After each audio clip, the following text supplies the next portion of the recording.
बात अब करते हैं सुशांत सिंह राजपूत मामले की, चूंकि अब इसमें हर दिन एक नया मोड़, एक नया सवाल फिर से आ खड़ा हुआ है। और सुशांत सिंह के पिता ने, आपको हमने बताया कि सुप्रीम कोर्ट में एक कैविएट दाखिल की है। रिया की याचिका में इस कैविएट को दाखिल किया गया है। सुशांत के पिता की मांग है कि कोई भी फैसला लेने से पहले उनका पक्ष यहां पर जरूर सुना जाए, कोर्ट पहले उनको मौका दे, उसके बाद कोई फैसला सुनाए। तो रिया ने जो याचिका दाखिल की थी उसको लेकर ये कैविएट फाइल की गई है। सुशांत के परिवार, जिसमें उनके पिता ने ये कैविएट फाइल की है और यहाँ पर सीधे ये मांग की गई है कि कोई भी फैसला लेने से पहले एक बार कोर्ट उनका जो पक्ष है वो जरूर सुने, वो जरूर जाने। और इसके साथ ही सुब्रमण्यम स्वामी की मर्डर थ्योरी को हम आपको बताएंगे, लेकिन पहले सुशांत सिंह खुदकुशी मामले में जो बड़े खुलासा एक और हुआ है बड़ा, वो ये कि सुशांत सिंह राजपूत ने कई कंपनियां शुरू की थी और इसमें अभिनेत्री रिया चक्रवर्ती सुशांत सिंह राजपूत की इन कंपनियों में डायरेक्टर भी थी। सुशांत सिंह ने Vivid Rage Reality X Private Limited नाम से एक कंपनी खोली थी और इस कंपनी के नाम में रियलिटी शब्द में रिया बाद में जोड़ा गया था। रिया चक्रवर्ती का भाई शोविक भी, आपको यहाँ याद दिला दें हम, किस कंपनी में डायरेक्टर है, यानी रिया चक्रवर्ती का भाई शोविक भी इस कंपनी में डायरेक्टर के पद पर था। ये बहुत बड़ा खुलासा अब इस मामले से जुड़ा हुआ, क्योंकि सुशांत सिंह राजपूत ने जो कंपनी खोली थी उसमें क्या रोल रिया चक्रवर्ती का था और किस तरीके से रिया का परिवार भी उसमें था, यानी रिया के भाई शोविक भी कंपनी में डायरेक्टर था। ये बड़ी खबर है इस वक्त की। राकेश त्रिवेदी हमारे सहयोगी हमारे साथ हैं। राकेश, क्या है पूरी खबर? शिरीन, देखिए, सबसे बड़ी चौंकाने वाली बात यह है कि सुशांत की मौत के तकरीबन 9 या 10 महीने पहले ही ये कंपनी फॉर्म की जाती है और इस कंपनी के फॉर्म किए जाने के 1-2 महीने बाद ही सुशांत जो है कथित तौर पे डीप डिप्रेशन का शिकार होते हैं और मुंबई के 4 डॉक्टरों के साथ अपना इलाज करवाते हैं। और जब वो इलाज करवा गए होते हैं तभी जनवरी 2020 में, यानी कि ये कंपनी फॉर्म करने के 2-3 महीने बाद ही रिया चक्रवर्ती का भाई शोविक चक्रवर्ती सुशांत के साथ मिलकर एक और कंपनी लॉन्च करते हैं, जो कि एक शायद एनजीओ टाइप की एक कंपनी है। और इसके अलावा ये जो कंपनी, दोनों कंपनियां हैं, इनका जो फाइनेंशियल ईयर है वो 31 मार्च 2020 को एंड होना था और इसके कुछ बैलेंस शीट जो है, जो दस्तावेज वो फाइल होने थे, लेकिन कोई भी दस्तावेज ना फाइल हुए, ना आगोसी जो है रजिस्ट्रार ऑफ कंपनीज के पास कोई दस्तावेज पहुंचे, ना कोई दस्तावेज ऑडिट हुए। ऐसे में कई सारे सवाल उठ गए इन कंपनी को लेके कि आखिर इन कंपनियों में कितने पैसे आए, कितने पैसे गए, क्या लेन देन हुआ, इसके असेट्स और लायबिलिटीज कितनी थी, क्या इन कंपनियों का गैर इस्तेमाल किया गया। जो आरोप सुशांत के पिता ने लगाया है 15 करोड़ रुपए के गबन को लेकर के, उसकी हेराफेरी को लेकर, क्या उन पैसों का इस्तेमाल रिया चक्रवर्ती और शोविक चक्रवर्ती तक पहुंचाने के लिए इन कंपनियों को जरिया बनाया गया या नहीं बनाया गया, ये एक बड़ा जांच का विषय है जिसको जांच एजेंसियां अब पता लगाना चाहती हैं। श्री बिल्कुल राकेश, और जाहिर तौर पर जो परिवार आरोप उठा रहा है, जो लगा रहा है, वो इस तरफ फिर से इशारा करते हैं। और अब हमने देखा राकेश की, क्योंकि आप ही ने खबर हमें भेजी है कि विविड रेज रियलिटी, पहले ये नाम था रियलिटी प्राइवेट लिमिटेड, लेकिन बाद में इसमें रिया जोड़ा गया, यानी रिया चक्रवर्ती का नाम इसमें शामिल किया गया। भाई की भूमिका भी हम देख रहे हैं कि डायरेक्टर का पद उनको मिला हुआ था। यानी सवाल तो देखिए इसको लेकर उठ रहे हैं और ये अब जांच के दायरे में भी आएंगे। निश्चित तौर पर इसमें सबसे चौंकाने वाली बात यह है कि जिस कंपनी को खोलने के लिए रिया बहुत ज्यादा एक्साइटेड और क्यूरियस थी, जिसके लिए उन्होंने सुशांत को इतना मनाया और सुशांत ने कंपनी खोली, उनके भाई को डायरेक्टर बनाया, उसी कंपनी से कुछ महीने के बाद रिया अपना डायरेक्टर पद छोड़ देती हैं।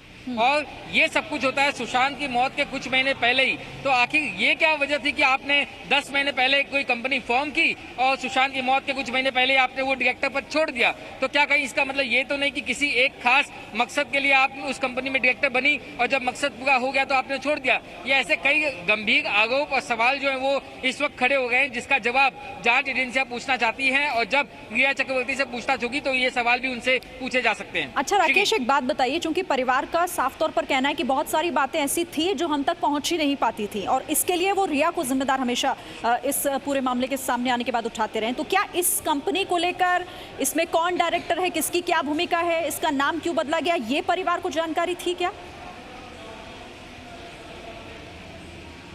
जी बिल्कुल नहीं, परिवार को देखिए इसके बारे में बहुत ज़्यादा जानकारी नहीं थी, क्योंकि जैसे कि जो सूत्र बता रहे हैं, रिया चक्रवर्ती ने परिवार वालों से और सुशांत को अपने दोस्तों से दूर करने के लिए जो है सोची समझी कथित तौर पे साजिश रची। उसने सुशांत के ना सिर्फ फ़ोन नंबर बदले बल्कि लगातार कथित तौर पे ये दबाव भी बनाया कि वो इन लोगों से दूर रहे, कम से कम बात करे। तो ऐसे में ये सब कुछ सुशांत की मौत के बाद जब परिवार वालों ने अपने कॉन्टैक्ट इस्तेमाल करके खुद की जो जांच की है, पैरेलल जो इन्वेस्टिगेशन किया है, कुछ लोगों से, दोस्तों से पूछताछ की है, तब ये बातें सामने आई है। और अब ये बातें जो है बिहार पुलिस को भी बताई गई है और बिहार पुलिस भी आगे आने वाले दिनों में इन एंगल्स के ऊपर जांच कर सकती है। एक और बात ये भी पता चली है कि इससे लेकर और ज्यादा तेजी से आगे बढ़ेगी और उन सवालों पर भी अब नजर जाएगी जिसको लेकर अभी तक ये सवाल उठ नहीं पाए हैं। देखिए, हम दर्शकों को एक बार वो दिखा देते हैं, ये वो डॉक्यूमेंट है जिस डॉक्यूमेंट में इस बात का खुलासा हो रहा है कि कैसे इसका नाम क्या था, इसका नाम कैसे बदला गया और परिवार की कैसे भूमिका, रिया चक्रवर्ती का परिवार इसमें कैसे शामिल था। जिनका नाम शोभिक है,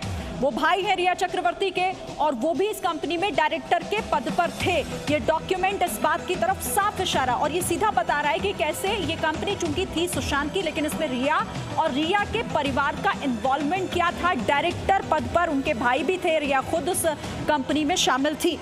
राकेश, आपने बताया कि ये कंपनी 2019 में फॉर्म की गई, उसके बाद रिया चक्रवर्ती अब किस तरह इसमें इन्वॉल्व हुई, उनके भाई को अक्टूबर के महीने में इसमें जोड़ा गया, डायरेक्टर का पद दिया गया और अक्टूबर महीने के बाद से ही यहाँ सुशांत ने अपना इलाज कराना शुरू किया, यानी डॉक्टर से मिलना शुरू किया। वो जिस डिप्रेशन की बात कर रहे थे, उस डिप्रेशन का वो दौर यानी कि वहां से शुरू हुआ।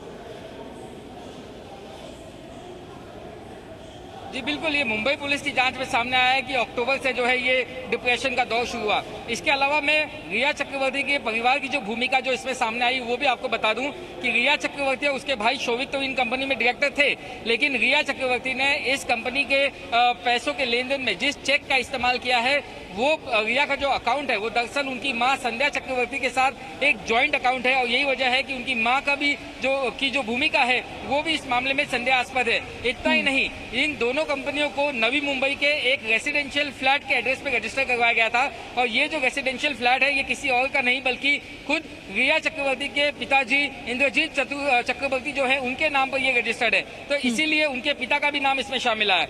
श्रुति मोदी नाम की जो एक महिला है वो कहीं ना कहीं शोभिक के लिए मैनेजर का काम कर रही है। ठीक है, मैं आती हूँ आपके पास राकेश, मैं आऊंगी इस पर भी आपसे बात करूं। मेरे साथ इस वक्त बिहार के कैबिनेट मंत्री संजय झा हमारे साथ जुड़ गए हैं। संजय झा जी, बहुत स्वागत है आपका जी न्यूज पर।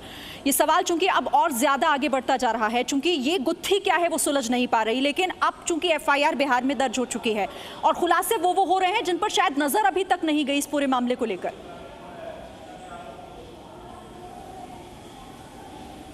नहीं, आपने सही कहा। उनके परिवार के लोग ने बिहार सरकार को अप्रोच किया, मुख्यमंत्री जी को भी सारी बात संज्ञान में दी और उनके पिताजी, क्योंकि आपको तो ये तो सच ये है कि उनका जो हुआ है उसमें पूरा बिहार के लोगों का सेंटिमेंट, देश का सेंटिमेंट, देश के यूथ का सेंटिमेंट सब चाहता है कि उनको न्याय मिले। उसमें असली विक्टिम उनके 74 साल के पिताजी हैं जिनका बेटा चला गया। अब उनके पहली बार ये एफआईआर हुआ है, इससे पहले कोई एफआईआर नहीं हुआ था और उनके पिताजी ने एफआईआर किया है और बिहार पुलिस नेक्स्ट डे ही मुंबई जा करके मुंबई पुलिस से कोऑर्डिनेट करके इस इन्वेस्टिगेशन कर रही है। और हम लोग यही चाहते हैं कि और जो भी एफआईआर में जो पेपर देखा है या जो मीडिया में बातें आई हैं, तो बड़ा स्पेसिफिक उन्होंने कुछ नाम दिया है उसमें जिस पर उन्होंने ये सारे चार्ज लगाया है। तो हम लोग भी चाहेंगे कि इस पर जितना जल्दी हो उनको न्याय मिले। ठीक है सर, एक और सवाल, क्योंकि अब सुब्रमण्यम स्वामी, आपने देखा होगा शायद, उन्होंने एक ट्वीट किया, उसमें 24 ऐसे पॉइंट्स उठाए हैं जिनमें से अगर हमें 2 पॉइंट्स को अगर हम साइड कर दें तो सारे ऐसे हैं जो इस पूरी तस्वीर को बदल रहे हैं। वो हत्या की तरफ इशारा कर रहे हैं। वो कह रहे हैं दरअसल ये आत्महत्या नहीं है।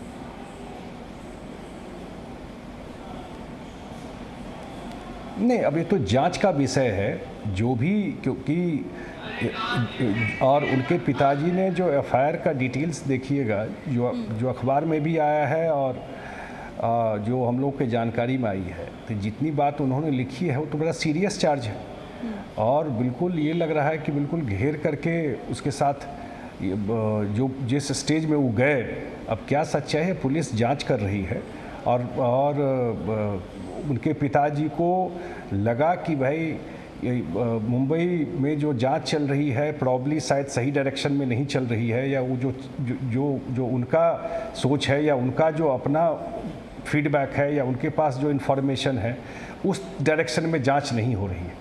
तो तभी आपको तो भी यही लगता है इतने क्या दिन यहाँ के पर बाद संजय वो बिहार झा पुलिस को जी, क्या आप भी उसी तरफ इशारा कर रहे हैं कि महाराष्ट्र पुलिस जो कर रही है, मुंबई पुलिस जो कर रही है वो सही दिशा में नहीं जा रही, इसीलिए जांच में इतना समय? अब बिल्कुल आप देखिए ना, सबसे बड़ा इसमें विक्टिम कौन है? विक्टिम उनके पिताजी है। एक लड़का था 74 साल के बूढ़े आदमी, और उनको ये लगता है कि उस डायरेक्शन में जब नहीं हो रहा है तभी तो अप्रोच करके उन्होंने स्पेसिफिक कुछ नाम दिया है इस एफआईआर में, और डिटेल्स दिया है कि कैसे सीक्वेंस बताया है कैसे ये घटना हुई है, और उनको लगता है उसी डायरेक्शन में शायद वो जांच नहीं जा रही थी, इसीलिए तो वो जांच इस डायरेक्शन में गई है। और सब लोगों का सेंटिमेंट है, बिहार सरकार और मुख्यमंत्री वो सारा कुछ करेंगे जो सुशांत को न्याय मिले, इसमें हम लोग कहीं पीछे हटने वाले नहीं हैं। ठीक है संजय झा जी, अभी थोड़ी देर पहले महाराष्ट्र के गृह राज्य मंत्री जी से बात हो रही थी, उन्होंने जब जी न्यूज़ से बात की तो उन्होंने कहा कि अगर कोई सवाल उनके मन में ऐसा है, परिवार के मन में, या फिर जो एफआईआर वहां पर दर्ज हुई है, तो उनका ये कहना है कि आप महाराष्ट्र पुलिस को मदद कीजिए, आप वो सबूत दीजिए जो इस तरफ इशारा कर रहे हैं, आप सहयोग करिए उनका। तो जरूर महाराष्ट्र पुलिस को शेयर किए होंगे, बात किए होंगे, और शायद उस डायरेक्शन में इनके बात करने के बाद, सहयोग करने के बाद भी उस डायरेक्शन में बात नहीं जा रही होगी, तभी तो वो बिहार पुलिस को अप्रोच किए। वहाँ तो एफआईआर भी नहीं हुआ, तो जांच ही चल रहा है 2 महीना से। नहीं तो क्यों बिहार पुलिस को अप्रोच करते? अगर उनको सेटिस्फैक्शन होता है कि सही डायरेक्शन में जांच है तो उनको तो कोई आवश्यकता नहीं थी, क्योंकि अब पटना में रहता है, बूढ़े आदमी है, अब उस जगह जा करके तो उनको तो घेर के ऐसे ही कौन सा न्याय मिलने वाला है उनको। यही उनको लगा होगा कि भाई जिस डायरेक्शन में जाना चाहिए उस डायरेक्शन में नहीं जा रहा है, कॉपरेट तो कर ही रहे होंगे ना। जब तो लगा कि जो बात बोल रहे हैं, ठीक है संजय झा जी, आप सीधे जो कह रहे हैं मुझे समझ में आ रहा है कि आप ये कह रहे हैं कि जांच सही दिशा में आगे नहीं बढ़ी, जिसकी वजह से परिवार को अब एफआईआर वहां पटना में दर्ज करानी पड़ी। आपको क्या लग रहा है कि कहां पर वो लूप होल है जिसकी वजह से अटक रहा है ये मामला? 2 महीने हो गए लेकिन आगे नहीं बढ़ पा रहा। अब वो तो वही के लोग बताएंगे, लेकिन उनका परिवार यहाँ पर जब सरकार में और मुख्यमंत्री जी को अप्रोच किया कि भाई इतनी बड़ी घटना हो गई और बिहार से निकल करके अब सेल्फ मेड आदमी वहाँ जा करके अपना एक कैरियर बनाता है, और जिस तरह घेर करके सारा सिचुएशन बनाया गया, और मुझे बात घुमा करके रह जाएगा लेकिन अल्टीमेटली कोई रिजल्ट नहीं मिलने वाला है। और तभी वो बिहार पुलिस इसमें एक्ट की है, और जो एफआईआर में सारा डिटेल्स दिया है, जो शायद मीडिया में भी बहुत सारी बातें आई हैं, तो सबका उद्देश्य तो एक ही है ना कि उनके परिवार को न्याय मिले, परिवार को न्याय मिले। ठीक है संजय झा जी, आपने भी थोड़ी देर पहले कहा तो कि बिहार के सेंटिमेंट्स इस मामले से जुड़े हुए हैं, सुशांत सिंह राजपूत को न्याय मिले, ये पूरा बिहार चाहता है क्योंकि वो बिहार के बेटे थे। आपकी भूमिका इसमें क्या रहेगी? आपका क्या होगा अगला कदम? चूंकि आप भी कह रहे हैं कि जल्द से जल्द इसमें न्याय मिलना चाहिए, तो बिहार सरकार कैसे मदद करेगी परिवार को?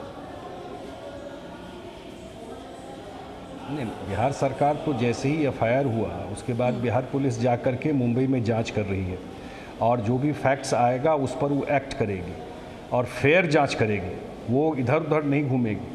अदरवाइज उनके फैमिली को लगेगा कि कोई और तरीका है जांच करने का, कोई और एजेंसी जांच करे, जो उनकी फैमिली चाहेगी बिहार सरकार उनके फैमिली को पूरा कोऑपरेट करेगी कि सही दिशा में जांच। सीबीआई जांच की तरफ इशारा तो नहीं कर रहे संजय झा जी?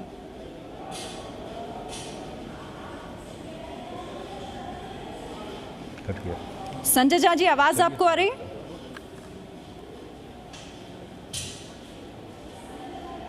संजय झा जी, आप सुन रहे हैं हमें?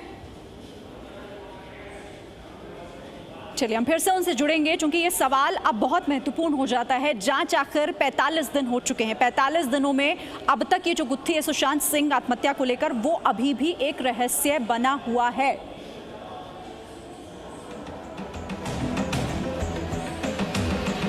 और हम चूंकि आपको लगातार इस मामले से जुड़ी हर खबर दिखा रहे हैं, अभी संजय झा को आप सुन रहे थे, जल संसाधन मंत्री, जिनकी तरफ से अभी साफ कहा गया, जी न्यूज से बातचीत करते हुए उन्होंने यहां पर साफ किया कि जो भी परिवार की तरफ से होगा वो परिवार को मदद की जाएगी। यानी कि बिहार सरकार की तरफ से ये पहला आधिकारिक बयान है। और उन्होंने इशारा उस तरफ भी किया जिसको लेकर लगातार सवाल भी उठ रहे हैं कि अगर परिवार चाहेगा किसी और एजेंसी के माध्यम से, मुंबई पुलिस पर अगर भरोसा ना हो तो फिर किसी और एजेंसी के थ्रू अगर जांच चाहता है परिवार, तो उस दिशा में भी मदद की जाएगी, उसको लेकर भी आगे मांग की जाएगी। तो ये बहुत बड़ी खबर इससे जुड़ी आपको हम बता रहे हैं। लगातार जी न्यूज, चूंकि सुशांत सिंह आत्महत्या को लेकर जो भी सवाल हैं उस पर सवाल जी न्यूज भी उठा रहा है।